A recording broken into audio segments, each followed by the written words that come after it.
Hey guys, how's it going? Welcome back to my channel. Today we have made it to the end of my Simon and Garfunkel discography journey. Their fifth and final studio album, Bridge Over Troubled Water. Today I am finishing Simon and Garfunkel, which is quite sad. And also yesterday, I finished The Beatles with Abbey Road. So this is a happy week because we have finally made it to their final albums, but it's also sad because after this, I won't have any more Simon Garfunkel albums to listen to. Following the soundtrack for The Graduate, Art Garfunkel took an acting role in the film Catch-22, while Paul Simon worked on the songs for this album, writing all tracks except for Bye Bye Love, which was previously a hit for the Everly Brothers. Critical reception for the album, Bridge Over Troubled Water, was initially mixed, but retrospective reviews of the album have been positive, and it is considered by many to be the duo's best album. And despite their numerous accolades,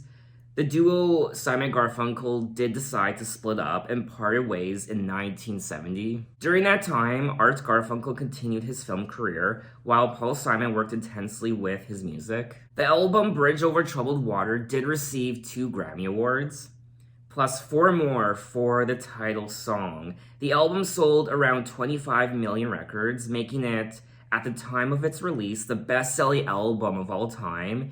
It has been ranked on several lists, including number 172 on Rolling Stone's 500 Greatest Albums of All Time. So just like my Beatles series, where we ended it with Abbey Road, and we went out with a bang. We are going out with a bang with this Simon Garfunkel series, Bridge Over Troubled Water, which is often regarded as, I guess from what I read here, their best album out of their entire catalog. I am looking at the track list for Bridge Over Troubled Water, and there are 11 songs for a total of 37 minutes, and the only songs I recall hearing are tracks 1 and 6, Bridge Over Troubled Water and The Boxer. All the other songs are brand new to me. But anyway, let's finally get into it with track 1, Bridge Over Troubled Water.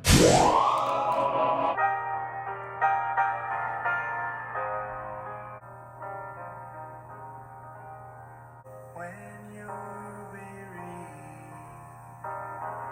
when tears are in your eyes, I'm on your side. And friends just catch over troubled water. I will lay me down when you're down and out.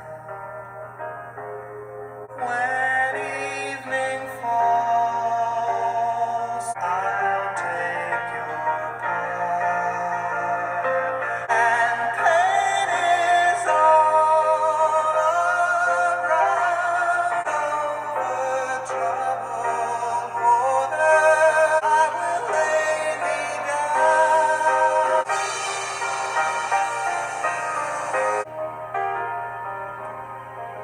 Sail on, silver girl, your time has come. If you need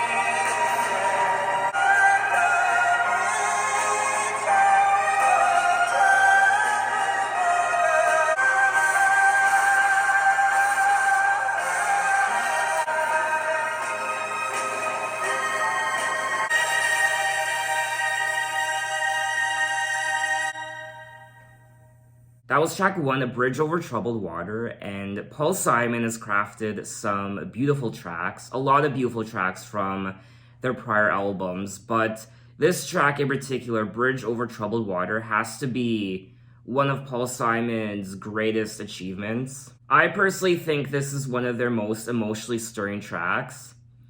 Overall, the composition is just pristine and it makes you feel something deep down. I don't think I've ever listened to this entire song in full.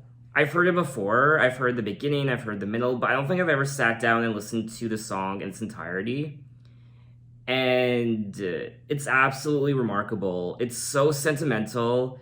It makes you feel emotional. It brings tears to your eyes, and especially the end, that build up with the drums and the strings. It's just So powerful. Even I thought I was gonna cry just now for you guys. I was close to, not quite though. When you're weary, feeling small, when tears are in your eyes, I will dry them all. I'm on your side. When times get rough and friends just can't be found, like a bridge over troubled water, I will lay me down like a bridge over troubled water. When evening falls so hard, I will comfort you. I'll take your part. When darkness comes and pain is all around, like a bridge over troubled water, I will lay me down. Sail on, silver girl, sail on by.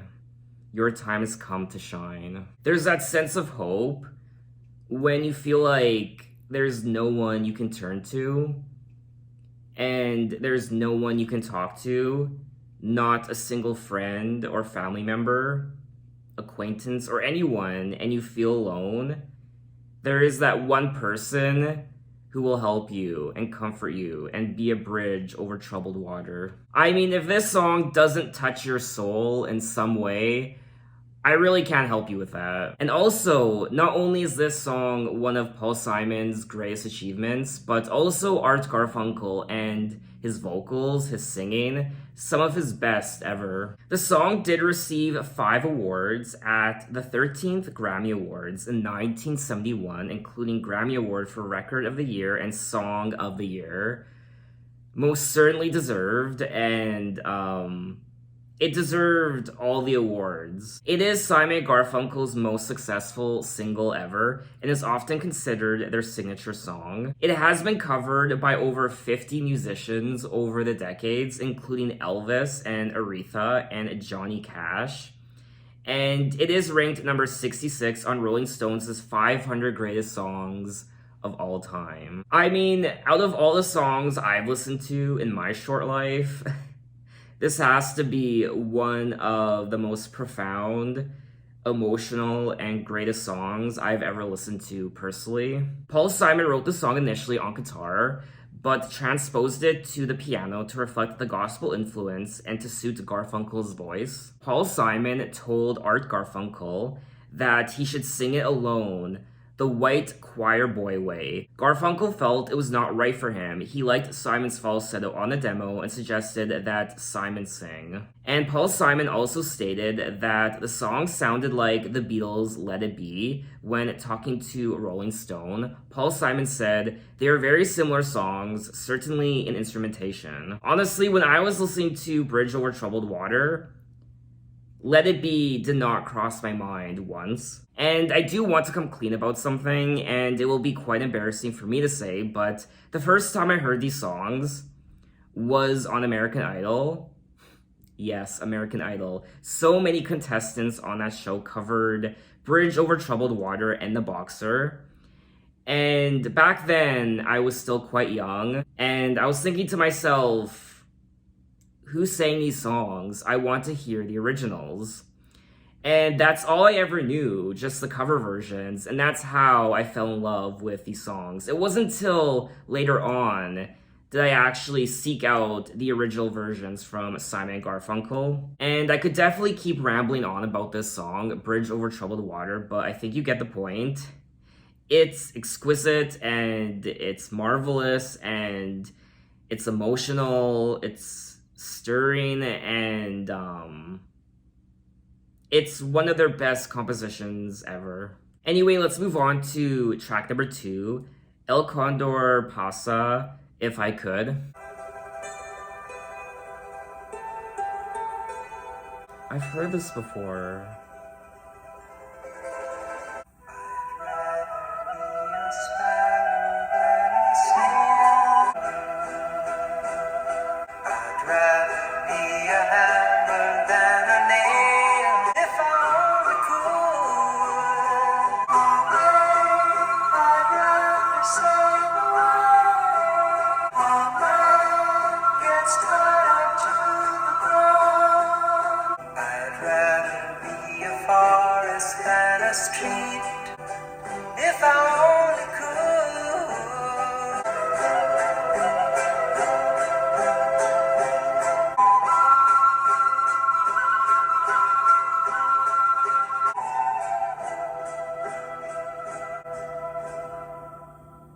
That was track 2, El Condor, Pasa, If I Could. And right off the bat, this song sounded familiar. I have heard it in a movie, and it was really bugging me because I didn't know what the movie was, and I was trying to wrap my head around it. What movie have I heard this from? So I did some brief research, and I have heard it before in the movie Wild from 2014 starring Reese Witherspoon. That's a fantastic movie. If you haven't seen it yet, I definitely suggest it. I absolutely adore the overall instrumental on this track, the flutes. I like how it made me feel. All I had to do was close my eyes and be teleported to somewhere else. And I mean, I'm in love with this album so far, and we're only 2 tracks in. It kind of sounds like a folk song you'd hear around a campfire. It has that mythological aspect to it. That's the best way I can explain it. I'd rather be a sparrow than a snail. Yes, I would. If I could, I surely would. I'd rather sail away like a swan that's here and gone. A man gets tied up to the ground. He gives the world its saddest sound. Its saddest sound. I'd rather be a forest than a street. Now, it looks like this is actually a cover. It was initially composed in 1913. Since then, it has been estimated that around the world, more than 4,000 versions of the melody have been produced, along with 300 sets of lyrics. In 2004, Peru declared this song to be part of their national cultural heritage. And the song is also now considered the second national anthem of Peru. Now, the original composer of the song back in 1913 was Daniel Alomia Robles, and I'm sure I butchered that, and I'm sorry if I did. His son, Armando Robles Godoy, a Peruvian filmmaker, filed a successful copyright lawsuit against Paul Simon. The grounds for the lawsuit extended that the song had become composed by his father, who had copyrighted the song in the United States in 1933. Armando said that he held no ill will towards Paul Simon for what he considered a misunderstanding and an honest mistake. It was an almost friendly court case because Paul Simon was very respectful of other cultures. It was not carelessness on his part, said Armando. So I'm glad that was all sorted out. And overall, I love these songs. Anyway, let's move on to track 3, Cecilia.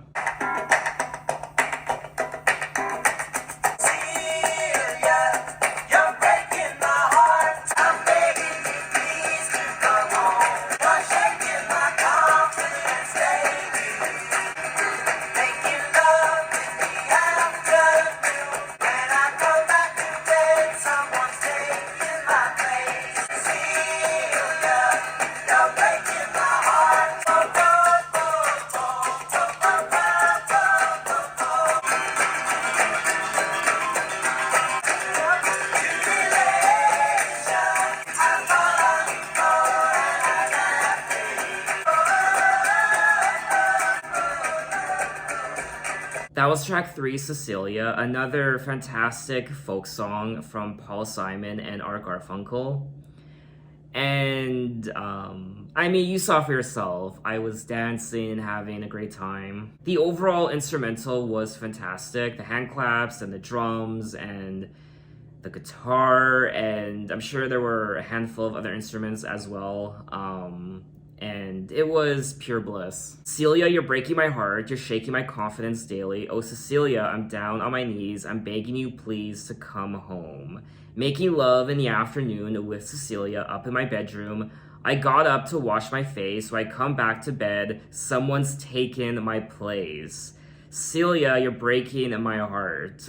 I wonder if this Cecilia is based on a real person. Written by Paul Simon, the song's origins lie in a late-night party in which the duo and friends began banging on a piano bench. They recorded the sound with a tape recorder, employing reverb and matching the rhythm created by the machine. Simon later wrote the song's guitar line and lyrics on the subject of an untrustworthy lover. The lyric "making love in the afternoon" was among Simon's most explicit at the time.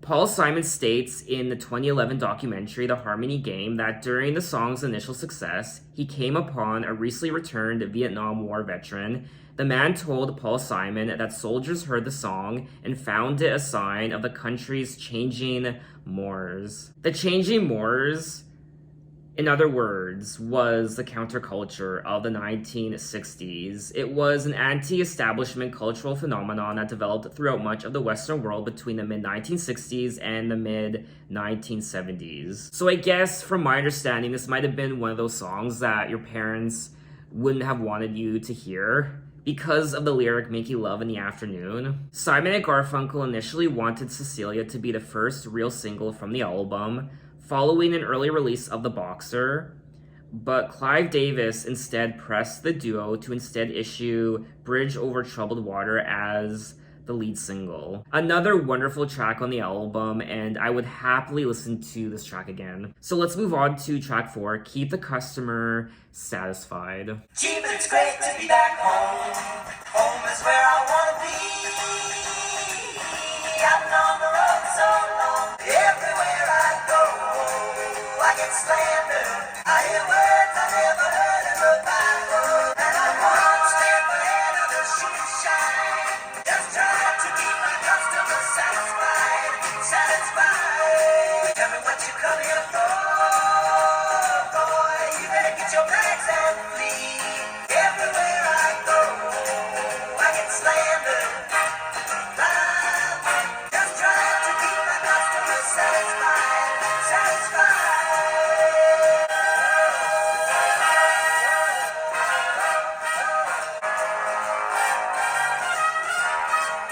Everywhere I go, I get slandered.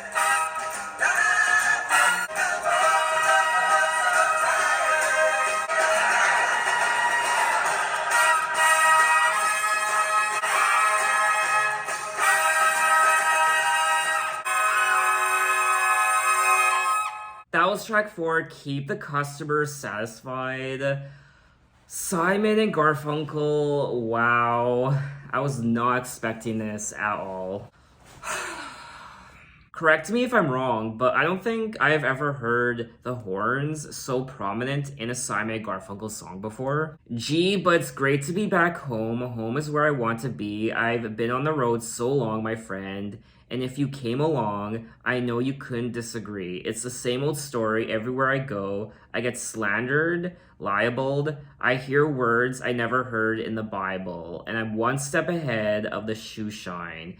2 steps away from the county line, just trying to keep my customers satisfied. Deputy Sheriff said to me, "Tell me what you come here for, boy. You better get your bags and flee. You're in trouble, boy. And now you're heading into more. It's the same old story everywhere I go." I like the story of this track. I thought it was fun. Keep the Customer Satisfied recounts the exhausting tours that Paul Simon grew tired of, a similar theme to that of their earlier song, Homeward Bound. Okay, so keep the customer satisfied means keeping his listeners satisfied, going on tour and the heavy schedule that comes with that, the tour buses going from city to city, I guess, and performing, keeping his fan base satisfied. Keep the Customer Satisfied isn't one of my favorite tracks so far on the album. It's probably my least favorite, but I would listen to it again. But anyway, let's move on to track 5, So Long, Frank Lloyd Wright.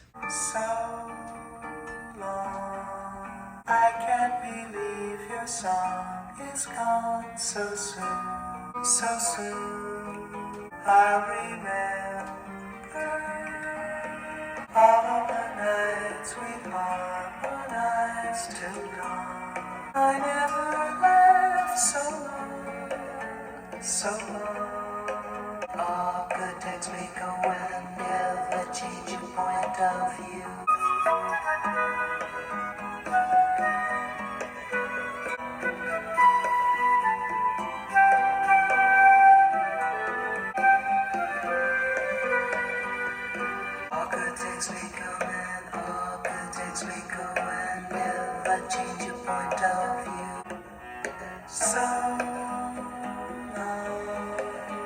All of the nights we've harmonized till dawn. So long,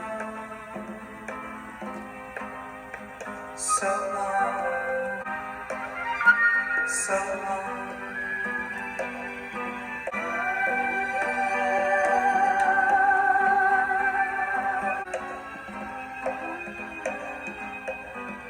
That was track 5, So Long, Frank Lloyd Wright. And I really like this song. I feel like it put me in a trance. That flute. Oh. And the drums too. Just everything about this track I liked. And I like the energy. I just closed my eyes and I was swaying from side to side, and I enjoyed myself. So Long, Frank Lloyd Wright. I can't believe your song is gone so soon. I barely learned the tune. So soon, I'll remember Frank Lloyd Wright. All of the nights we'd harmonize till dawn. I never laughed so long. Art Garfunkel, who had studied architecture, requested that Paul Simon write a song about the architect Frank Lloyd Wright, though Simon knew little about Wright. So he just used his name as a substitute and wrote a nostalgic song about Art Garfunkel instead. Art Garfunkel sings lead on the majority of the song while Simon sings on the bridge. Frank Lloyd Wright was an American architect, designer, writer, and educator. He designed more than 1,000 structures over a creative period of 70 years. But let's move on to track 6, The Boxer. I am just a poor boy, though my story is seldom told. All lies and jest, still a man hears what he wants to hear. When I left my home with my family, I was no more than a boy. La-la-la, la-la-la-la, la-la-la, la-la-la-la-la-la-la-la-la-la. Asking only workman's wages, I come looking for a job. I do declare there were times when I was so lonesome I took some comfort.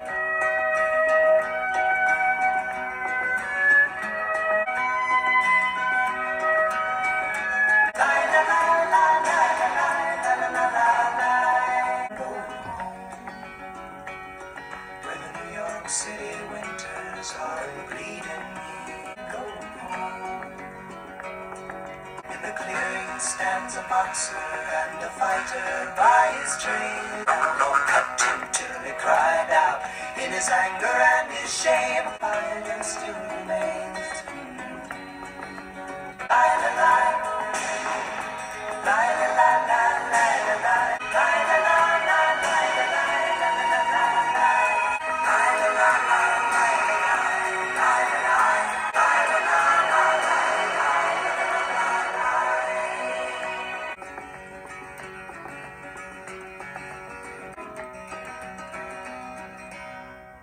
That was track 6, The Boxer. And this song is pure magic. It's one of my favorite Simon Garfunkel songs of all time, especially the lyrics. This has to be one of my favorite Paul Simon songs lyrically ever. I love the story that he's telling from beginning to end, and it's just a fantastic composition. And okay, I'm just gushing at this point, but I love this track. I am just a poor boy, though my story is seldom told. I've squandered my resistance for a pocket full of mumbles, such are promises. Still a man hears what he wants to hear and disregards the rest. When I left my home and my family, I was no more than a boy, in the company of strangers, in the quiet of a railway station, running scared. I remember hearing this song for the first time back when I was a teenager. Not this version, the Simon Garfunkel version, but yes, from American Idol. I remember hearing a contestant singing this song on American Idol, and that's when I first heard this song for the first time, and the lyrics absolutely blew me away. It was Lee DeWise's version from American Idol, and I remember listening to that version all the time. And then I decided to check out Simon Garfunkel's version because it's the original. So I checked it out for the first time back when I was a teenager, and again, I was absolutely blown away by it. And Lee DeWise is an artist I still listen to. He has a couple albums out. I love his voice. And in particular, his album Oil and Water is an album I still listen to quite a bit. I particularly like this part. Then I'm laying out my winter clothes and wishing I was gone, going home where the New York City winters aren't bleeding me, leading me going home.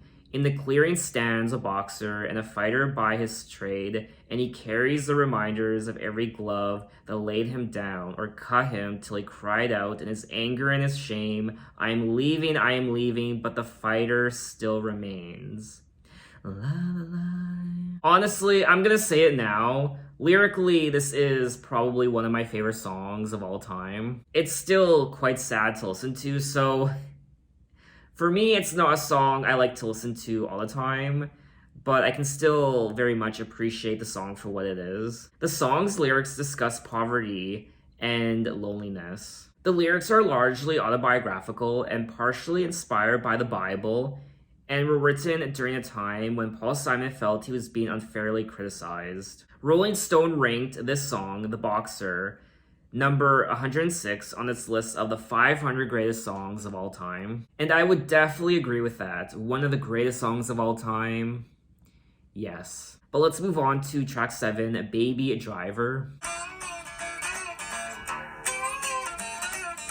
My daddy was the family baseman. They call me baby driver. What's my number? I wonder how your engines feel up above. My daddy was a prominent frogman. My mom was in the Naval Reserve. They call me baby driver. I wonder how your engines feel up above. Scoot down the road. What's my number?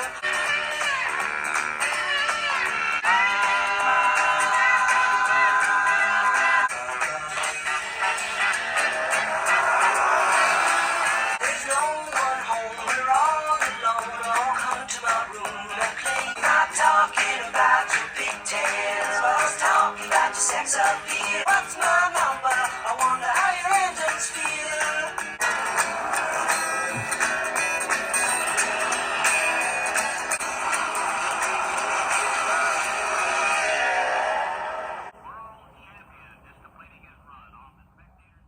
That was track 7, Baby Driver.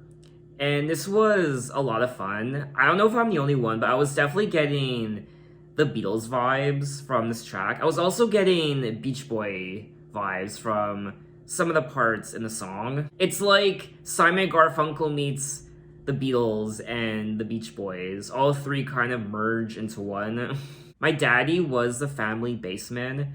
My mama was an engineer, and I was born one dark gray morn with music humming in my ears. They call me Baby Driver, and once upon a pair of wheels, I hit the road, and I'm gone. What's my number? I wonder how your engines feel. My daddy got a big promotion. My mama got a raise in pay. There's no one home. We're all alone. Oh, come into my room and play. Yes, we can play. I'm not talking about your pigtails, but I'm talking about your sex appeal. Ooh.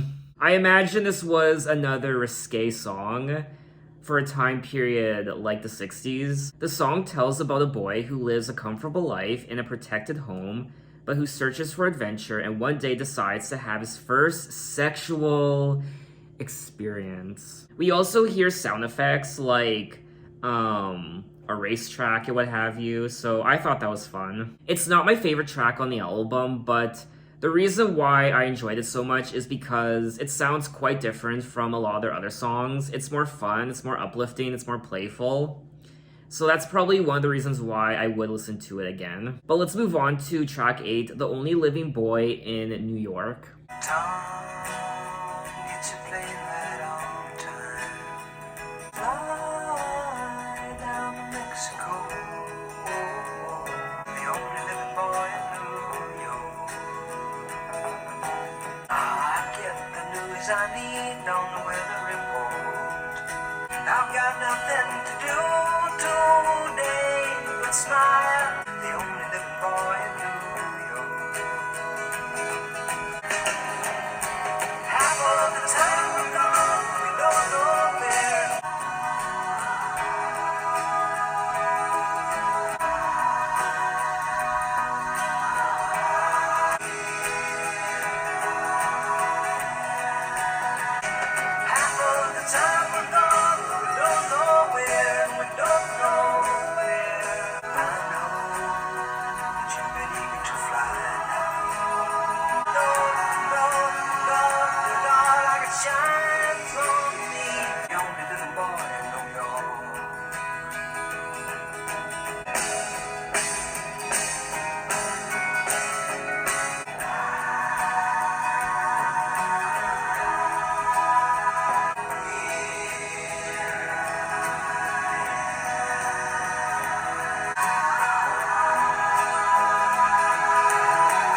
That was track 8, The Only Living Boy in New York.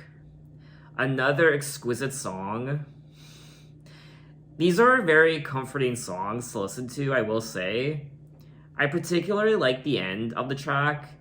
I like the harmonies during the last couple minutes. Tom, get your plane right on time. I know your part will go fine. Fly down to Mexico.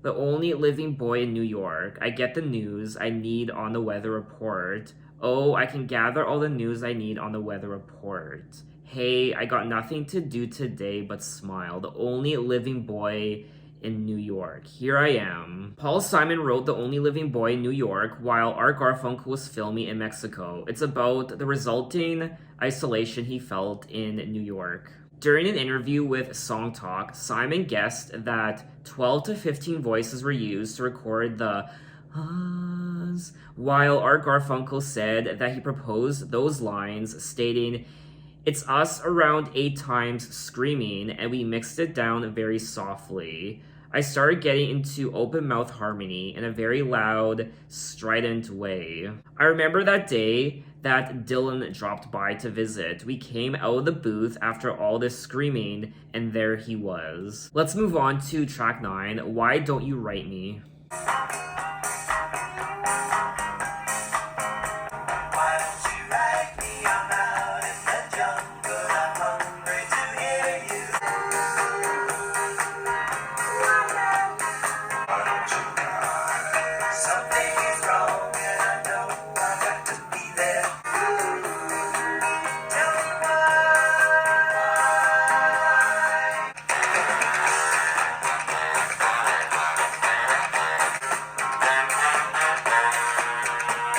why don't you write me a letter and brighten my loneliest evening?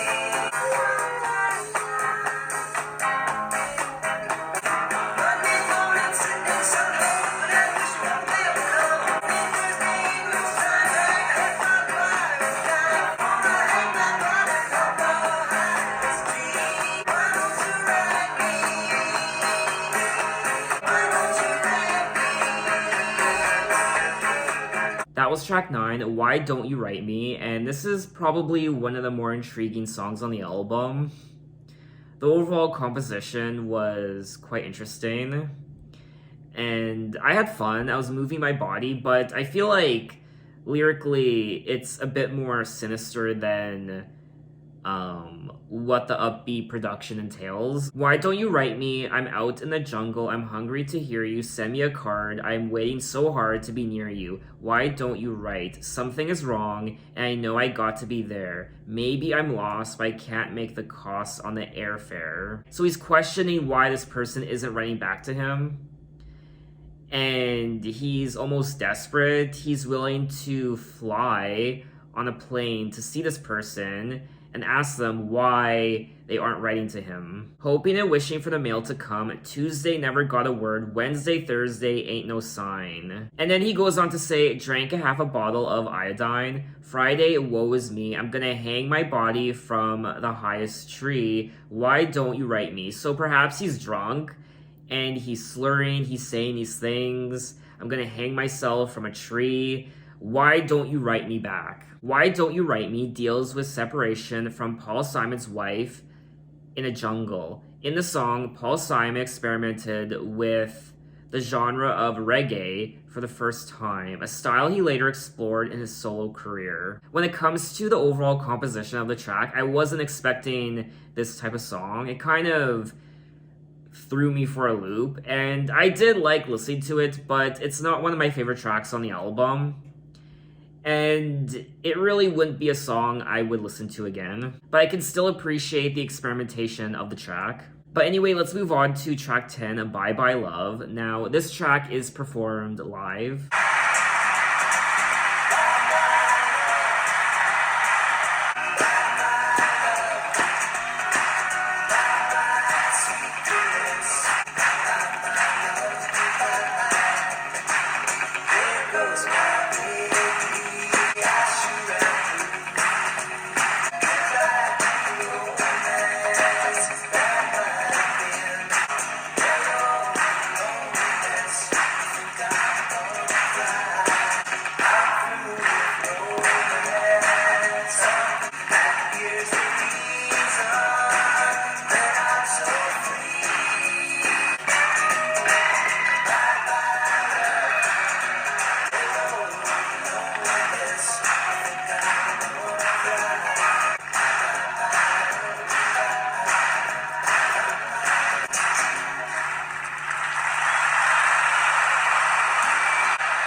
That was track 10, Bye Bye Love.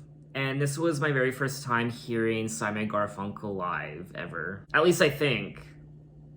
Bye Bye Love, Bye Bye Happiness, Hello Loneliness, I Think I'm Gonna Cry, Bye Bye Love, Bye Bye Sweet Caress, Hello Emptiness, I Feel Like I Could Die, Bye Bye My Love, Goodbye, There Goes My Baby with Someone New, She Sure Looks Happy, I Sure Am Blue, She Was My Baby Till He Stepped In. Now this is a cover of the 1957 song from the Everly Brothers. Now, the Everly's version of Bye Bye Love is actually ranked 210 on Rolling Stones' list of the 500 greatest songs of all time. The Beatles also covered the song during the Let It Be sessions in 1969. Now, this performance did take place on their tour in Iowa. The concert included Bye Bye Love, backed by the audience's hand clapping. Simon and Garfunkel were fascinated with its sound, so they repeated it a second time for a recording.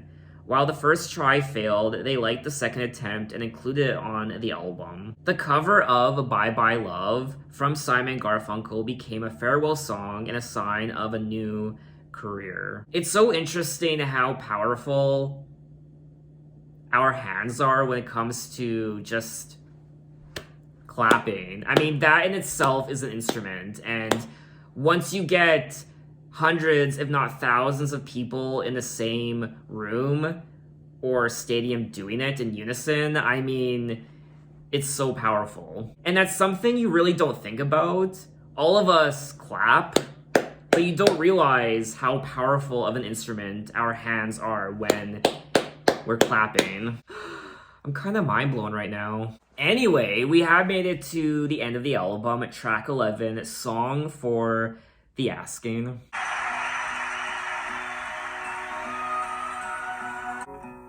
Here is my song for the asking.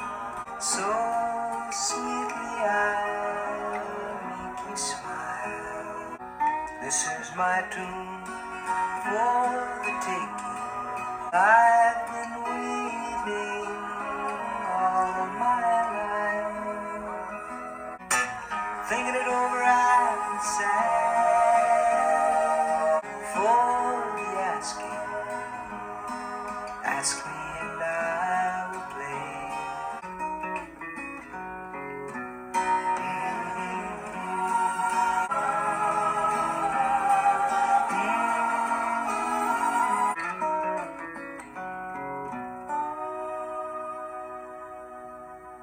That was track 11, Song for the Asking. I mean, what else is there to say? Another gorgeous track, and it's the end of the album. It's the end of this Simon Garfunkel series. This was a remarkable album, and this song, sentimental and emotional to listen to. Here's my song for the asking. Ask me and I will play. So sweetly I'll make you smile. This is my tune for the taking. Take it, don't turn away. I've been waiting all my life, thinking it over. I've been sad, thinking it over. I'd be more than glad to change my ways for the asking. Ask me and I will play. All the love that I hold inside. The album's final song, Song for the Asking, represents an olive branch extended by the duo to each other and holding open the possibility of reconciliation and further collaboration. The song starts with the applause of the previous song cross-fading into it. Wouldn't it be amazing if Simon and Garfunkel reunited for another album? One last album after all these years? That would be, honestly, 1970, how long ago was that? 30, 52 years ago? Has that ever happened before? I know ABBA recently did it with their latest album, Voyage. That was their first album in, what, over 40 years? Both Simon and Garfunkel are 80 years old. I keep forgetting that. When I listen to these albums, I just see them as young men in their 20s or 30s. I keep forgetting they're 80 years old now. I guess that's a testament to how timeless their music is. So that was all 11 tracks of Bridge Over Troubled Water by Simon and Garfunkel. And this is probably... Yeah, this is probably my favorite Simon and Garfunkel album out of their entire catalog. It's definitely, I feel like, their most mainstream album. It's their most commercial album. But even so, the songs on here are some of their most timeless songs ever. I loved each and every one of these songs. There are a couple that I probably wouldn't really listen to again, but overall, there are still many, many songs on here that I would definitely listen to over and over and over again. Some of their strongest compositions are found on this album. Some of Paul Simon's strongest songwriting can also be found on this album. And also, some of Art Garfunkel's strongest vocals can also be found on this album. For me anyway, listening to this album is like hearing a comforting friend and somebody who is giving you a warm hug, patting you on the back. They are your bridge over troubled water. And there's just overall something very warm and comforting about hearing them sing. It's like a best friend patting you on the back. It's like your mom or dad patting you on the shoulder, telling you times are tough right now, but I'm here and we will get through it and it will get better. I also enjoyed the overall instrumental of all these tracks. There were some unexpected moments, and just cohesively, I like the production of all these songs. I also feel like this might be one of their more experimental albums. I think this was a wonderful way to end my Simon Garfunkel discography journey. So what did you guys think of the album, and what are your impressions? Maybe you think it's overrated. Maybe it's not one of your favorite Simon Garfunkel albums. Tell me why in the comments. Maybe you have a special connection with one of the songs. Maybe, I don't know, when did you hear this album for the first time? And I guess now that we have reached the end of my Simon Garfunkel series, my final question to you is, what does Simon Garfunkel mean to you? Maybe some of their songs strongly resonate with you. You have a special memory associated with a lyric or a particular melody. Maybe you saw them live in concert. I can't imagine. I mean, what was that like? Simon and Garfunkel truly do have some of the most timeless songs of not just the 60s, but of all time. I mean, you just don't hear music like this anymore. You really don't. And most importantly, these songs make you feel something. They don't just make you feel something. You feel something deep down in the very depths of your soul. Am I being overly dramatic? Perhaps, but that's the best way I can explain this experience that I went on. They tackle universal concepts, universal emotions, bleak optimism and loneliness and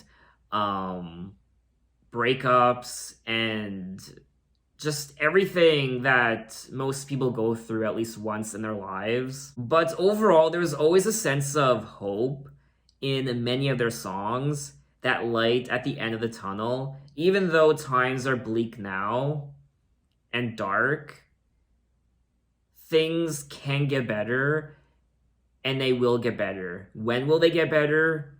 Who knows? But with enough hope, hopefully it will get better. They also tackled youth and what it was like to be a teenager, young adult growing up in the 60s. And that's what's also so great about their music is even today, decades later, kids and teenagers, young adults, anyone in general can still relate to a lot of their songs. And with that, I think that's all I have to say on Simon Garfunkel and their music. This was a wonderful series, and I am a little sad that it's over. So thanks for watching, guys. You can find me on Twitter, you can find me on Instagram, you can message me and say, hey, how are you? And I will see you next time. Take care.